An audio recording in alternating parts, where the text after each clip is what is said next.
సమాజాభివృద్ధికి నిరంతరం పాటుపడుతున్న జర్నలిస్టులు క్రీడా పోటీలు నిర్వహించుకోవడం అభినందనీయమని సంఘ సేవకులు ఉపకార చారిటబుల్ ట్రస్ట్ అధినేత కంచర్ల అచ్యుతరావు కొనియాడారు. ఇందిరా ప్రియదర్శిని మున్సిపల్ కార్పొరేషన్ స్టేడియంలో నిర్వహిస్తున్న వైజాగ్ మీడియా క్రికెట్ టోర్నీ ముగిసింది. ముగింపు వేడుకలకు ముఖ్య అతిథిగా హాజరైన అచ్యుతరావు మాట్లాడుతూ ప్రజా సమస్యలను ఎప్పటికప్పుడు ప్రభుత్వ దృష్టికి తీసుకువెళ్లి వారి సమస్యల పరిష్కారానికి జర్నలిస్టులు ఎంతగానో కృషి చేస్తున్నట్లు చెప్పారు. భవిష్యత్తులో కూడా జర్నలిస్టుల క్రీడలకు వారి సంక్షేమ కార్యక్రమాలకు తరవంతు సహకారం అందిస్తున్నామన్నారు. అనంతరం గౌరవ అతిథిగా హాజరైన జాతీయ జర్నలిస్టుల సంఘ కార్యదర్శి గంట్ల శ్రీనుబాబు మాట్లాడుతూ విజేతలు ఎవరైనప్పటికీ కూడా ఎంతో మంది క్రీడాకారులు ఉత్సాహంగా టోర్నమెంట్లో పాల్గొనడం అభినందనీయమన్నారు. టోర్నీ నిర్వాహకులు గాజుల ప్రసాద్, కింతాడ మదన్లు అతిథులను ఘనంగా సత్కరించారు. విన్నర్ జట్టు captain Rammohan, manager Surisetti Ramakrishna, runners team captain Kittu Prasad, మేనేజర్లు ఇరోతి ఈశ్వరరావు, ఎంఎస్ఆర్ ప్రసాద్, సీనియర్ పాత్రికేయులు కీర్తన తదితరులు ఈ కార్యక్రమంలో పాల్గొన్నారు. విన్నర్స్ వెబ్ టైగర్స్ వారికి నా హృదయపూర్వక ధన్యవాదాలు. అలాగే రన్నర్స్ లోకల్ ఛానల్స్ వారికి కూడా వాళ్ళ పోరాట పటిమ విన్నాను. నేను ఏదో తగ్గపోయి జరిగిందంట మ్యాచ్. మరి నిన్న వాళ్ళ విజయానికి మరి మనం హ్యాట్సాఫ్ చెప్పాలి. ఎందుకంటే చాలాసార్లు నేను ఈ టోర్నమెంట్ విషయంలో కెమెరామెన్స్ తాలూకా టీము చాలా బలమైందని విన్నాను. మరి వాళ్ళ మీద నిన్న గెలిచారంటే వాళ్ళు ఈరోజు విజేతలే. ఎందుకంటే ఎన్ని టీములు అయినా లాస్ట్కి మిగిలేది 2 టీంలే. ఒకటి రన్నర్స్, రెండోది విన్నర్స్. ఇద్దరికి కప్పులు వస్తాయి, ఇద్దరికి ప్రైజ్ వస్తుంది. కాబట్టి జస్ట్ ఏదో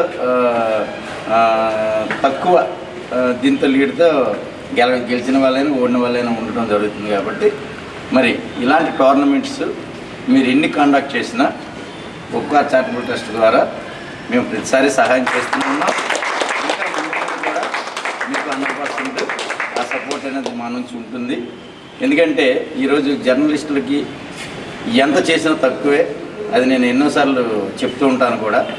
ఎందుకంటే మరి ఈరోజు పబ్లిక్లో ఏదైనా ఒక ఇష్యూ బయటకు వస్తుందంటే అది జర్నలిస్ట్ వల్లే. ఎవరు ఎంతమంది ఏం చెప్పుకున్నా ఏం చేసినా జర్నలిస్ట్ అనేవాడు బయటికి చెప్పకపోతే ఆ విషయం అనేది అది మంచిగా చెడని ఎవరికీ తెలియదు. మరి అలాంటి ఆ విషయాన్ని తెలియపరచడానికి తను ఎంత శ్రమ పడతాడు, ఏం పడతాడు అనేది బయట వాళ్ళు తెలియకపోయినా మనలో మనకు తెలుసు. కాబట్టి మరి అలాంటి జర్నలిస్టులకి ఏదో సంవత్సరంలో 1-2 సార్లు ఆట విడుపుగా ఉండేటట్టు ఇలాంటి టోర్నమెంట్స్, ఇదే కాదు వాలీబాల్ కానీ ఇంకొక ఏదైనా టోర్నమెంట్. ఇప్పుడు మాది చెప్తున్న టార్గెట్ బాల్ స్టేట్ అధ్యక్షుడిగా నేను ఉన్నాను. మరి నెక్స్ట్ ఒక టోర్నమెంట్ కూడా టార్గెట్ బాల్తో కూడా మీకు ఒకటి పరిచయం చేయాలనుకుంటున్నాను నేను. అది క్రికెట్ లాగే చాలా యాంగ్జైటీగా ఉంటుంది ఆ గేమ్ కూడా. అది కొత్త గేమ్. అది కూడా సంవత్సరంలో ఒకసారి ఆడితే మనకి మంచి శారీరక ఉల్లాసం వస్తుంది, మానసిక ఉల్లాసం కూడా వస్తుంది. ఎందుకంటే జర్నలిస్టులు ఎంత ఫ్రీ మైండ్తో ఉంటే పబ్లిక్ అంత మంచిదని నమ్మే వ్యక్తిని నేను. మరి అందు గురించి మీకు ఏం చేసినా తక్కువే. మరి ఈరోజు ఈ టోర్నమెంట్ మొత్తం నేను మొన్న గ్రూప్లో కూడా అదే పెట్టాను. నేను ప్రసాద్ చాలా మంచి నిర్ణయం తీసుకోవడం జరిగింది. తను అడిగిన వెంటనే అందుకే కాదనకుండా నేను చేశాను. అయితే మొన్న గ్రూప్లో డిస్కషన్ వచ్చినప్పుడు కూడా నేను ఒకటే అడిగాను, కప్పు ఎవరు తీసుకుంటారో చూడాలని ఉందని చెప్పినన్నా. అంటే ఒక్కొక్కసారి టోర్నమెంట్స్ ఏదో అనివార్య కారణాలు ఆగుతూ ఉంటాయి, కానీ దాన్ని పూర్తి చేసి ఫైనల్గా ఎవరు విన్నర్స్ అని తేల్చితేనే ఆ తాలూకా ఆ టోర్నమెంట్కి ఉన్న అందం. కాబట్టి ఈరోజు పరిపూర్ణంగా ఆ అందం అనేది వచ్చింది. మరి ఇలాంటి టోర్నమెంట్స్ ఇంకా మరిన్ని ఆడాలని మీరందరూ సమిష్టిగా, ఇందాక బ్రదర్ చెప్పినట్టు ఈ డిస్టర్బెన్సెస్ ఇవన్నీ కామన్. కాకపోతే క్రీడలకు వచ్చినా లేదా మన తాలూకా ఇండివిజువల్గా మనకి సపోర్ట్ ఎవరైనా ఇచ్చినప్పుడైనా అది యూనిటీ అనేది ముఖ్యం. యూనిటీ లేకపోతే ఏది చేయలేము. కాబట్టి మీరందరూ యూనియన్లు ఇవన్నీ పక్కనండి, అదంతా ఒక వేరే తంతు. అదంతాను ఒక క్రీడలకు వచ్చినా లేకపోతే ఇంకా చేసే విషయంలో కానీ నేను ఎన్నోసార్లు అప్రిషియేట్ చేస్తాను. మన నగరంలో నీళ్ళలో కూడా నేను ఎప్పుడు చూస్తూ ఉంటాను. ఎవరికైనా ఒక రిపోర్టర్కి ఏదైనా ప్రాబ్లం ఉందంటే అందరూ 500, 1000 రూపాయలు, 200, 300 అలాగే వేస్తూనే ఉంటారు.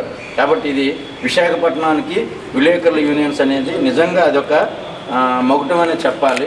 ఎందుకంటే మరి ఎన్ని స్టేట్స్ చూసినా ఎన్ని జిల్లాలు చూసినా విశాఖపట్నం విలేకరులు వాళ్ళకు వాళ్ళే సాటి. మరి అలాంటి వ్యక్తులు ఏది ఇక ముందు గేమ్స్ కానీ ఇంకా ఏ విషయంలో అయినా మా హెల్ప్ కావాలంటే 100% చేస్తాను మనసు. మళ్ళీ సంక్రాంతి ముందు టోర్నమెంట్ నిర్వహించుకుంటాం. మధ్యలో ఇంకెవరు కూడా టోర్నమెంట్లు మామూలుగా చిన్న చేతికి ఆడుకుంటాం కానీ పెద్ద టోర్నమెంట్ సంక్రాంతి ముందు పెట్టి అచ్యుతరావు గారు ఆధ్వర్యంలో మనం టోర్నమెంట్ చేసుకుందాం. అలా చేస్తేనే మన టోర్నీ సంవత్సరానికి ఒకసారి బాగుంటుంది. అప్పుడు ఇంకా ఎక్కువ జట్లు ఉన్నాయి, మనకి 14 జట్ల వరకు ఉన్నాయి. వాళ్ళందరినీ కూడా భాగస్వాములు చేద్దాం. అలాగే తమ్ముడు కావాలి కాదని చెప్తాను కానీ మ్యాక్సిమం 100% ట్రై చేస్తాం.